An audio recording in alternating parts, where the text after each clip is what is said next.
Hello, my name is Randy Fisher. I'm an attorney here on the Treasure Coast with offices both in Stuart and Port St. Lucie.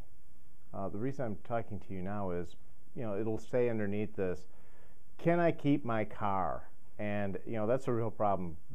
You don't know when you're going into Chapter 7 bankruptcy as to whether or not you can keep your vehicle. You may have heard certain things where, and this is what really drives me nuts, is I've heard that, they will take my car, or I've heard that, I automatically get to keep a car in bankruptcy.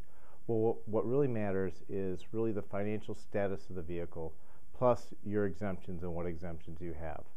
So if your car, for example, is worth $20,000 and is encumbered by a $19,000 loan, with the $1,000 exemption that you have, you would be able to keep the car provided you reaffirmed the loan.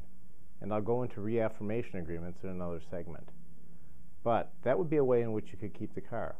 Another example where you would have an issue with your car would be that same $20,000 loan with a $10,000 lien and only $1,000 in automobile exemptions.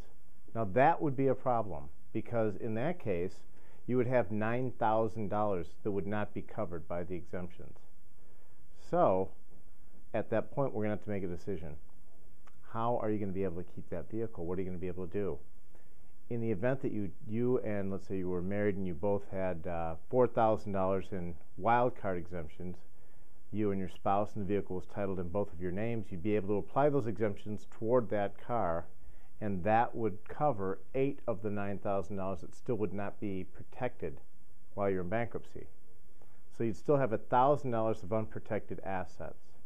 At that point, when you submit your schedules to the trustee, the determination is made by the trustee as to whether or not you're going to have to pay off the equity you still have available in the car, whether he or she, the trustee, will abandon that, or there's going to be a way that you're going to be paying for that difference, that $1,000, to the trustee. So, in sum, these issues are not as cut and dry as you would think they are. So it's most important to talk to a bankruptcy attorney before you make those decisions. If you have any questions, please give me a call. Again, my name is Randy Fisher. My phone number is 772-463-7737. Thank you.